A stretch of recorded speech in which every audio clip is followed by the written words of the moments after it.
강하고 담대하라. 너는 내가 그들의 조상에게 맹세하여 그들에게 주리라 한 땅을 이 백성에게 차지하게 하리라.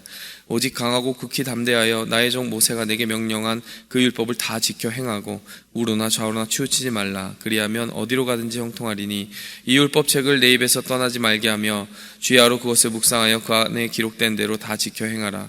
그리하면 내 길이 평탄하게 될 것이며 내가 형통하리라. 내가 내게 명령한 것이 아니냐. 강하고 담대하라. 두려워하지 말며 놀라지 말라. 내가 어디로 가든지 내 하나님 여호와가 너와 함께 하느니라 하시니라. 이에 여호수아가 그 백성의 관리들에게 명령하여 이르되 진중에 두루 다니며 그 백성에게 명령하여 이르기를 양식을 준비하라. 사흘 안에 너희가 이 요단을 건너 너희 하나님 여호와께서 너희에게 주사 차지하게 하시는 땅을 차지하기 위하여 들어갈 것임이니라 하라. 여호수아가 또 르우벤 지파와 갓 지파 므낫세 반 지파에게 말하여 이르되 여호와의 종 모세가 너희에게 명령하여 이르기를 너희의 하나님 여호와께서 너희에게 안식을 주시며 이 땅을 너희에게 주시리라 하였나니 너희는 그 말을 기억하라.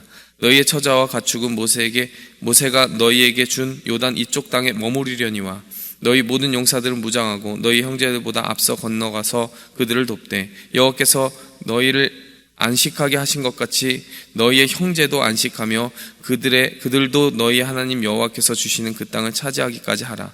그리고 너희는 너희 소유지 곧 여호와의 종 모세가 너희에게 준 요단 이쪽 해돋는 곳으로 돌아와서 그것을 차지할지니라. 아멘.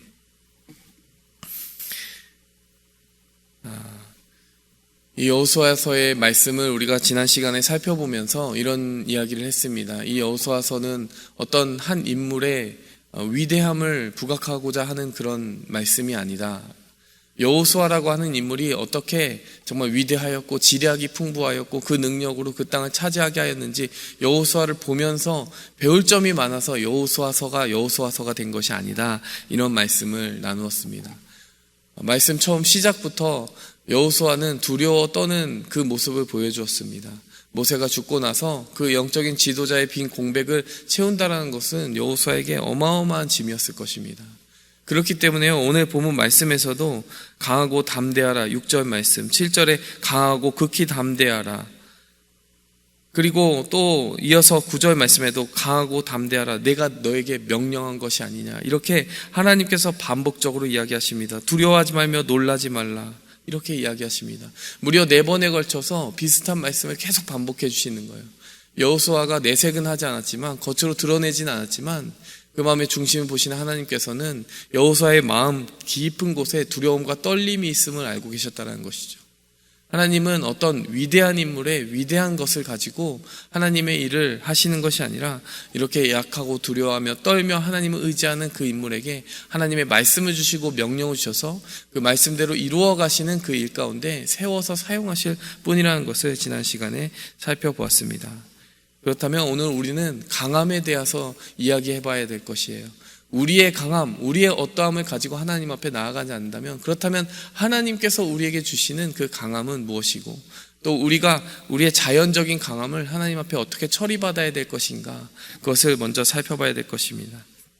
오늘 이 본문 말씀에서 첫 번째로 우리가 살펴볼 수 있는 것은 우리의 자연적인 강함이 있다 할지라도 하나님이 주시는 새로운 강함을 입기 위하여 성령의 감동과 기름 부음을 받아야 된다는 것을 우리는 꼭 기억하고 나아가야 됩니다. 오늘 이 본문 말씀을 보면 8절 말씀에 이렇게 이야기합니다. 율법책을 내 입에서 떠나지 말게 하라. 우리의 입에 항상 있어야 된다는 것입니다. 주야로 그것을 묵상하라. 그리고 그 안에 기록된 대로 다 지켜 행하라. 그러니까 우리의 입술에도 있어야 되고요, 묵상한다는 것은 우리의 마음에 있어야 되고요, 다 지켜 행한다는 것은 우리의 삶에 묻어나와서 그것이 실천으로서 관계 안에 그리고 선택 가운데 녹아들게 해야 된다는 것입니다. 그렇게 할 때 너의 길이 평탄하여지고 형통하게 된다라고 이야기를 합니다.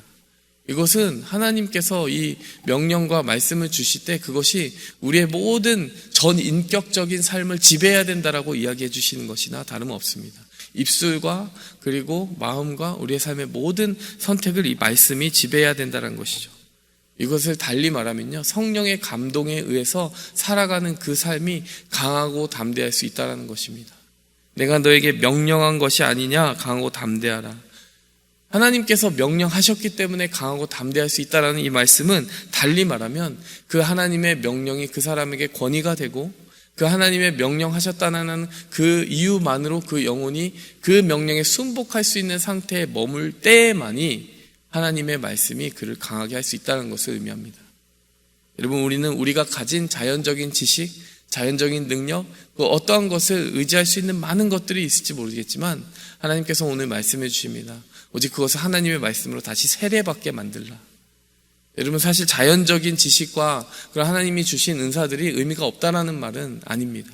사도 바울을 생각해 보시면요, 사도 바울이 제가 어제도 이야기했지만 자신의 약함을 자랑하는 사람이었어요. 그리고 그 약함 때문에 강하게 되었다라고, 강하게 될 수 있다라고 항상 그렇게 이야기하는 사람이었습니다. 그런데 그렇지만 우리가 이야기하는 것은 베드로가 사도 바울을 바라볼 때 이렇게 얘기했어요. 우리 형제 사도 바울도 그 받은 은사대로 지혜롭게 말하였거니와. 무슨 말입니까? 행함과 믿음에 대해서 그것을 신학적으로 잘 정리해 준 사도 바울을 보고 베드로가 베드로 전후서에서 그렇게 이야기했던 거예요.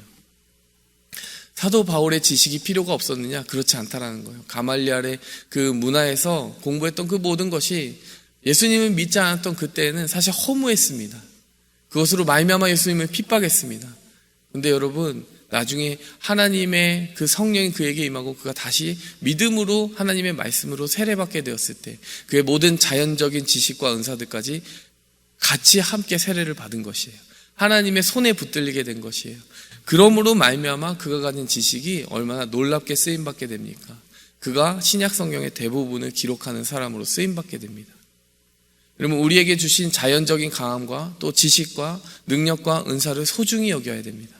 그러나 그것을 자랑할 것이 아니라, 그것을 의지할 것이 아니라 그것을 하나님께 가져가서 하나님 성령으로 기름 부어 주시옵소서. 하나님 내게 주신 이 기회들과 은사들과 자원들을 내가 하나님 떠나서 살아갈 수 있는 어떠한 것처럼 자랑하는 것은 아니지만 하나님, 그것이 또한 하나님이 주신 의미와 섭리 안에서 어떻게 사용되어야 될지 알게 하여 주시옵소서. 이렇게 기도해야 된다는 것입니다. 그럴 때 하나님은 우리에게 주신 것 어느 하나도 남김없이, 정말 하나님께서 낭비 없이 다 붙잡아서 사용해 주신다는 것이죠. 여러분, 오늘 이 여호수아가 자랑할 수 있는 자연적인 지략과 은사가 얼마나 많습니까? 그는 어떤 전쟁에서의 경험도 있었어요. 전투에서의 경험도 있었어요. 그러나 그 모든 것이 하나님께서는 이 성령과 말씀으로 말미암아 기름 부음을 받고 세례를 받을 때 온전히 하나님의 것이 되고 하나님의 승리의 도구로 쓰임받을 수 있으리라 오늘 말씀은 이야기해 주시는 것입니다. 그래서 우리가 항상 하나님 앞에 강함을 이야기할 때, 하나님 강함을 주시옵소서 이야기할 때 어디까지가 나에게 자연적인 은사로 주신 강함인지, 그리고 그것을 어떻게 하면 하나님이 주신 성령의 기름 부음 안에서 참된 영적인 강함으로 붙들어갈 수 있을지 그것을 구하며 물어야 될 줄 믿습니다. 오늘 이 여호수아에게 주신 말씀대로 하나님의 말씀 안에, 성령 안에 새로운 강함을 덧입으시기 바랍니다. 우리에게 주신 자연적인 강함마저도 그 안에서 새로운 의미를 획득할 수 있도록 하나님 앞에 다시 드려지는 이 아침 되기를 원합니다. 그래서 강하고 담대함, 진정한 강함은 우리의 자연적으로 주신 그 강함을 하나님의 성령께 드려서 순복하고 순종하며 나아갈 때 얻게 되는 것이다. 이것을 오늘 첫 번째로 붙들고 기억하며 나아갔으면 좋겠습니다. 두 번째로 우리가 기억해야 되는 것은 하나님이 주신 강함은 항상 희생할 때 그 의미와 목적을 달성하게 된다. 이것을 기억하기를 원합니다. 오늘 두 번째 단락에 보면요, 여호수아 1장 12절부터 오늘 말씀에서 특별히 여호수아는 르우벤 지파, 갓 지파, 므낫세 반 지파에게 명령하는 장면이 나옵니다. 므낫세 반 지파라고 하니까 이상한데요, 므낫세 지파 전체 중에서 절반을 이야기하는 것입니다. 르우벤 지파, 갓 지파, 므낫세 반 지파에게 특별히 당부한 그 내용이 무엇입니까? 이렇게 이야기합니다. 너에게 안식을 주시며 이 땅을 너에게 주시려 하였나니 너희는 그 말을 기억하라. 여기서 말하는 이 땅이 어느 땅입니까? 지난 시간에 이야기했지만 그 아모리 족속의 그 땅을 이미 요단 동편에서 정복하였다고 이야기를 했습니다. 근데 그 땅이 심히 비옥한 땅이었어요. 그리고 다른 본문에 보면요, 이 므낫세 지파, 갓 지파, 르우벤 지파는 가축이 심히 많은 부유한 지파들이었습니다. 그렇기 때문에 이 목축할 만한 좋은 땅을 보고서 어떻게 이야기를 했느냐, 우리가 여기 머물고 싶습니다 라고 이야기를 해요. 그것이 민수기서 32장 1절에 나옵니다.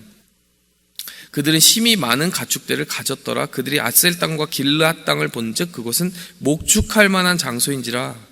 갓 지파과 르우벤 지파 자손이 와서 모세와 제사장 엘르앗살 회중 지휘관들에게 말하여 이르되, 이렇게 이야기했다라는 거예요. 어떻게 이야기했느냐?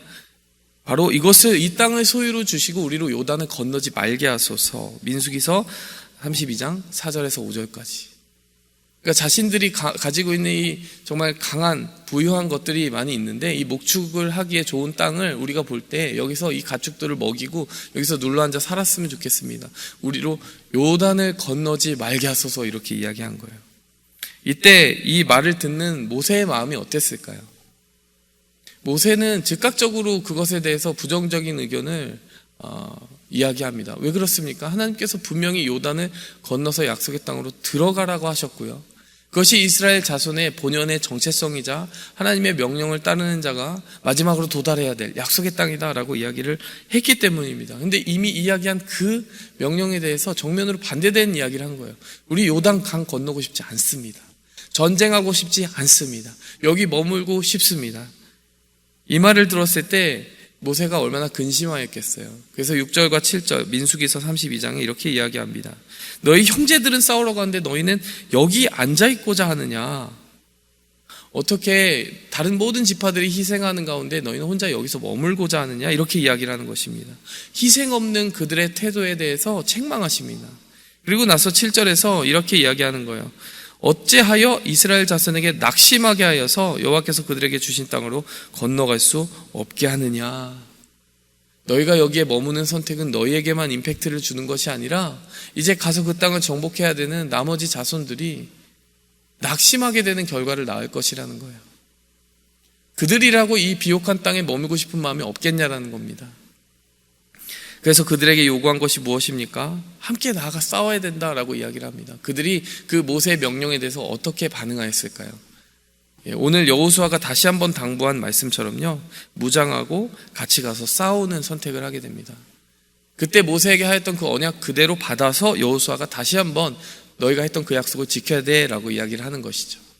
여러분, 그들이 그냥 단순히 가서 같이 싸우겠습니다 정도로 언약하는 것이 아니고요, 네 알겠습니다, 우리가 가서 맨 선봉에 서겠습니다 라고까지 약속을 해요.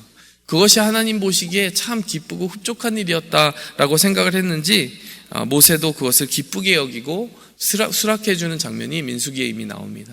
여호수아는 그것을 반복하여 지금 확인해 주고 있는 것입니다. 여러분, 사실 이 세 지파의 위치를 생각해 보면 이런 위치를 가지고 있어요. 르우벤 지파는 레아의 자손 중에서 맏아들입니다. 르우벤이라는 아들은 레아의 지파에서 레아의 아들들 중에서 맏아들이에요. 그렇다면 갓은 어떤 존재일까요? 레아의 종인 여종 실바가 낳은 아들들 중에 맏이입니다. 그렇다면 므낫세는 누구일까요? 므낫세는 요셉이 낳은 아들들 중에 맏이입니다. 그러니까 이 세 지파가 가지는 상징적인 의미가 뭔지 아시겠죠? 정말 그 어떤 맏이들이 가지고 있는 목소리와 또 힘과 재력을 가지고 있었다는 거예요. 그래서 가축들이 힘이 많았던 것입니다. 그래서 어떻게 보면 모세가 명령한 것에 정면으로 반대되는 이야기인데도 불구하고 서스럼 없이 할 수 있는 강함이 그들에게 어느 정도 있었다는 것이죠. 여러분, 그러나요, 그들의 강함이 이기적인 도구, 자신의 지파들만을 생각하는 도구, 자신들의 가족을 위한 기득권만을 챙기는 도구로 바뀌었을 때는 하나님의 책망을 받게 되었다는 것입니다. 하나님께서는 이들에게 무엇을 요구하셨습니까? 너에게 준 그러한 어떤 선제적인 위치가 있다면, 너에게 준 기득권적인 어떤 요소가 있다면, 너에게 준 어떤 넘치는 힘이 있다면 그 힘을 가지고 너희는 오히려 다른 지파들을 섬기며 희생하고 싸워야 된다, 이렇게 이야기를 해주신 것이죠. 그래서 그들은 그 하나님의 말씀을 제대로 받아서 어떻게 행동을 한다는 것입니까? 이제 정복 전쟁에서 맨 앞에 서겠다라고 선택을 하는 것이죠. 내가 가진 것이 더 많을수록 더 잃지 않는 선택을 하는 것이 인간 본연의 본성에 좀 더 가깝습니다. 인간은 보면 사회에서 얼마나 그런 선택을 많이 합니까? 많이 가진 것을 가지고 부동산을 사고요, 그것을 가지고 내가 가진 기득권을 계속하여 영속시키고자 하는 노력을 합니다. 그런데 지금 이 하나님의 말씀 속에 요구하시는 것은 무엇입니까? 강한 자는 약한 자의 약함을 담당해야 된다. 로마서의 말씀. 여러분, 사실 우리의 그 기독교 역사를 보면 한국 기독교, 한국 교회사만 살펴봐도요, 강한 자가 약함을 담당해 주었기 때문에 일어난 얼마나 좋은 부흥들이 많이 있습니까? 여러분, 한국 양화진 선교사님들의 무덤에 묻힌 선교사님들의 숫자만 해도 350명가량이 된다라고 합니다. 그런가 하면 초대 기독교 역사에서 그렇게 머리가 잘려나간 선교사님들이 그렇게 많았어요. 1000명 이상 그렇게 죽어간 사람들이 많습니다. 그리스도인들이 많습니다. 그래서 그들을 기리는 곳이 어디입니까? 절두산입니다. 그곳이 다름 아니라 목이 잘려나간 곳입니다. 여러분, 하나님께서 그들에게서 볼 수 있는 어떤 가장 귀한 점이 무엇이었을까요? 그들은 그 당대에 학식을 가지고 있는 존재들이었고요. 정말 그 많은 재력을 가지고 있는 존재들이었습니다. 당시에는 그 배를 타고 이 대서양을 건너고 태평양을 건넌다는 것 자체가요, 그들이 가진 어떤 특별한 재력을 보여주는 것이었어요. 근데 가진 것이 많은 그들이 가진 것을 아낌없이 내려놓고 희생하기 위하여 이 조선 땅을 찾았기 때문에 그 조선 땅에서 얼마나 많은 아름다운 열매들이 맺혀졌냐라는 거예요. 여러분, 우리가 그것을 기억할 때 하나님이 주신 강함이 참된 은사로서 변화되기 위해서는 항상 희생을 거쳐야 된다. 그 희생이라고 하는 목적을 위해서 하나님이 주신 것이지 그것을 나 자신이 만족하라고 주신 것이 아니다 라고 하는 것 항상 기억하며 나아가기를 원합니다. 오늘 말씀을 정리하며 나아가겠습니다. 하나님께서는요, 우리에게 어떤 자연적인 은사를 주실 때가 있습니다. 지식이 될 수도 있고 그것이 우리의 재력이 될 수도 있고 우리가 가진 그 무엇이 될 수도 있습니다. 그렇지만 그것이 항상 하나님의 말씀으로 세례를 받고 하나님의 성령으로 붙들림을 받아야만 하나님께서는 그것이 의미 있는 힘으로 다시 사용될 수 있다라고 이야기하십니다. 그리고 더 나아가서 하나님의 성령의 붙들림 받은 그 사람은 자신이 가진 그것을 자신의 기득권과 자신의 편안함을 위해 쓰는 것이 아니라 오히려 희생의 시작으로, 희생의 씨앗으로 쓸 때 하나님이 기뻐하시는 일이 되고, 오늘 이 세 지파와 하나님께서 가지셨던 그 약속과 같이 그들에게 안식을 주실 그때까지 형제들을 위하여 귀한 밑거름이 되는 사명자의 특권까지도, 영광까지 누리게 하신다는 것을 우리가 기억하기 원합니다. 오늘 우리가 가진 것이 무엇인지, 그리고 그 가진 것이 내 자랑이 되지 않고 하나님의 세례를, 하나님의 성령의 붙들림 받기 위해 무엇을 해야 될지, 그리고 그 세례받은 우리의 강함을 가지고 우리는 어떻게 우리의 다른 이웃들을 섬겨야 될지, 희생해야 될지, 우리가 그것을 위하여 기도하는 시간 가지도록 하겠습니다. 함께 기도하겠습니다. 하나님 아버지, 감사합니다. 오늘 이 여호수아서를 보면서 어떤 한 사람의 위대함과 강함을 보는 것이 아니라 하나님의 성령께서 붙들어서 사용하신 한 인물의 순종을 바라보기 원합니다. 그리고 그 세 지파의 순종을 바라보기 원합니다. 우리의 자연적인 은사와 능력이 우리의 자랑이 되는 것이 아니라 하나님의 능력에 붙들려서 겸손히 쓰임받는 하나님의 도구가 되게 하여 주시옵소서. 우리 한 사람 한 사람에게 그러한 사명을 주셔서 희생하게 하시는 그 현장과 순간 속에서 하나님 영광 받으실 만한 아름다운 향기로운 희생들이 나타나게 도와주시옵소서. 예수님의 이름으로 기도하였습니다. 아멘. 하늘에 계신 우리 아버지여, 이름이 거룩히 여김을 받으시오며 나라의 마옵시며 뜻이 하늘에서 이룬 것 같이 땅에서도 이루어지이다. 오늘날 우리에게 일용할 양식을 주옵시고 우리가 우리에게 죄 지은 자를 사하여 준 것 같이 우리 죄를 사하여 주옵시고 우리를 시험에 들게 하지 마옵시고 다만 악에서 구하옵소서. 내게 나라와 권세와 영광이 아버지께 영원히 쌓옵나이다. 아멘.